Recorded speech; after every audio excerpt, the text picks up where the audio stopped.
Assalamualaikum warahmatullahi wabarakatuh.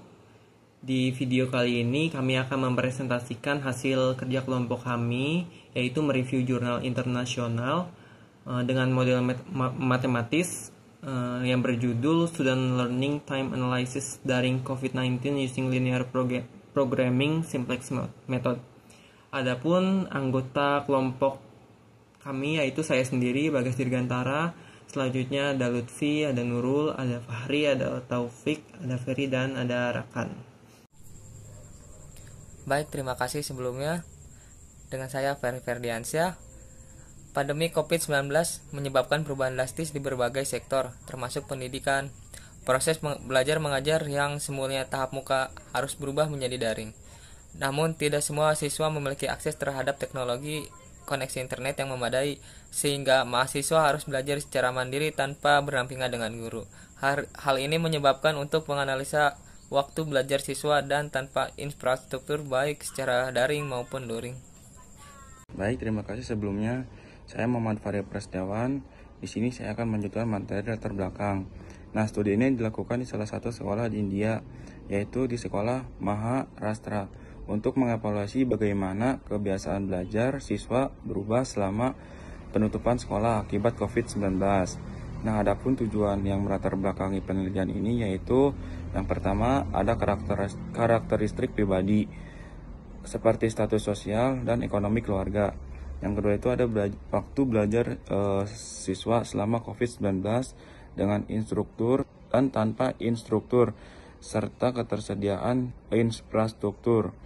Dan yang terakhir itu pentingnya efektivitas pembelajaran mandiri.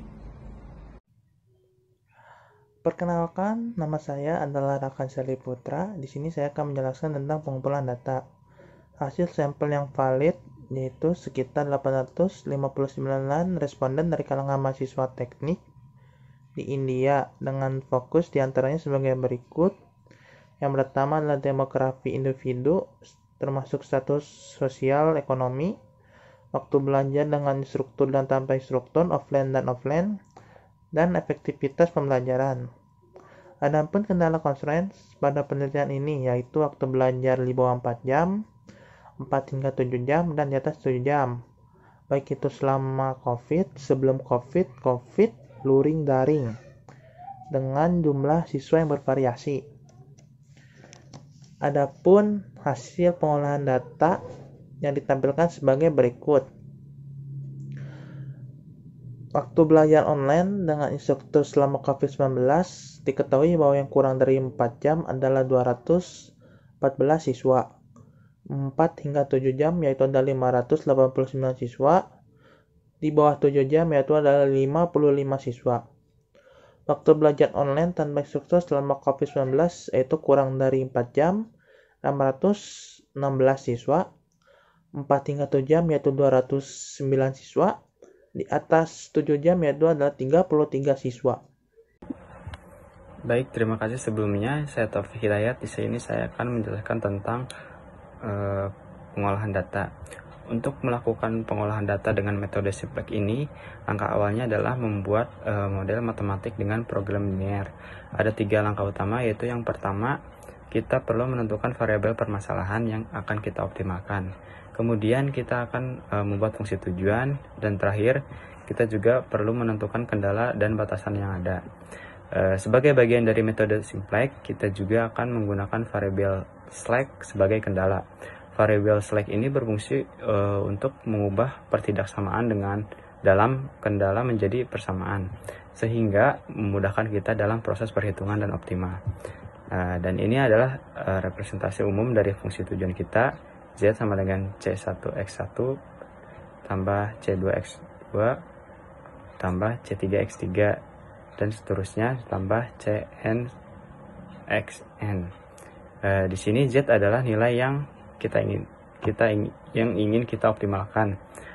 Xn adalah variabel keputusan kita dan Cn adalah koefisien yang mewakili kontribusi atau biaya dari setiap variabel. Next. Baik, saya Nurul Fadilah untuk tahap selanjutnya yaitu hasil.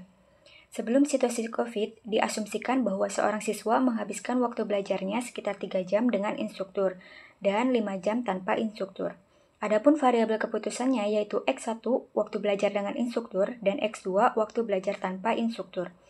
Di mana kendalanya yaitu ada 3. Yang pertama, waktu belajar kurang dari 4 jam. Yang kedua, waktu belajar 4 hingga 7 jam. Adapun anggapan waktu rata-ratanya yaitu 5,5 jam. Dan yang ketiga yaitu waktu belajar lebih dari 7 jam. Fungsi tujuan yang didapat yaitu Z sama dengan 3X1 ditambah 5X2. Kemudian, dengan menggunakan program linear, berikut model matematis tujuan dan batasannya. Adapun fungsi tujuannya yang tadi yaitu Z sama dengan 3X1 ditambah 5X2. Dan batasan yang didapat yaitu ada 3. Batasan yang pertama, 214X1 ditambah 616X2 kurang dari sama dengan 4. Batasan yang kedua yaitu 589X1 ditambah 209X2 kurang dari sama dengan 5,5. Dan batasan yang ketiga yaitu 55X1 ditambah 33X2 kurang dari sama dengan 7. Di mana X1 dan X2 ini lebih besar dari 0. Selain itu, model matematis program linear ini dilanjutkan dengan metode simplex. Adapun yang dicari dari menggunakan metode simplex ini yaitu fungsi tujuan dan batasannya. Fungsi tujuan dilambangkan dengan Z sama dengan 3X1 ditambah 5X2 ditambah 0S1 ditambah 0S2 ditambah 0S3. S1, S2, S3 ini merupakan variabel slack yang menjadi batasan dari fungsi tersebut. Adapun batasannya yaitu 214X1 ditambah 616X2 ditambah S1 sama dengan 4 sampai batasan 55X1 ditambah 33X2 ditambah S3 sama dengan 7. Adapun batasan di sini memiliki 3 batasan.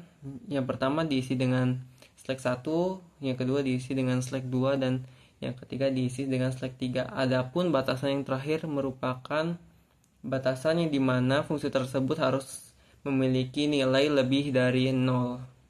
Setelah mengetahui model matematis dari metode simplex, maka dilakukan pengolahan data dengan melakukan iterasi terhadap tabel simplex tersebut. Pada penelitian ini dilakukan 2 kali iterasi. Terima kasih sebelumnya. Saya Lutfi Nova Biranto. Di sini saya akan menjelaskan terkait dengan pembahasan review dari jurnal. Adapun hasil dari pengolahan data ini yaitu yang pertama, waktu belajar yang dihabiskan dengan instruktur lebih baik daripada waktu belajar yang dihabiskan tanpa instruktur. Yang kedua, seiring bertambahnya waktu belajar dari 4 sampai 7 jam baik dengan instruktur maupun tanpa instruktur. Yang ketiga, sebagian besar mahasiswa merasa nyaman dengan instruktur dan lebih menyukai 5,5 jam waktu untuk belajar daring. Adapun yang dapat disimpulkan dari hasil review jurnal tersebut yaitu yang pertama, pembelajaran dengan instruktur lebih efektif dan mendorong kebiasaan belajar siswa dibandingkan pembelajaran mandiri. Yang kedua, metode simplex dan linear programming terbukti sebagai alat ilmiah yang akurat untuk menganalisis perilaku belajar siswa dan situasi darurat seperti pandemi.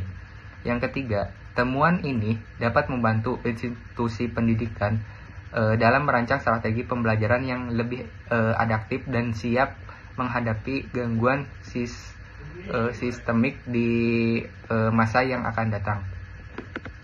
Baik, mungkin itu saja yang dapat kelompok kami sampaikan. Kurang lebihnya mohon maaf. Wabillahi taufiq wal hidayah. Wassalamualaikum warahmatullahi wabarakatuh.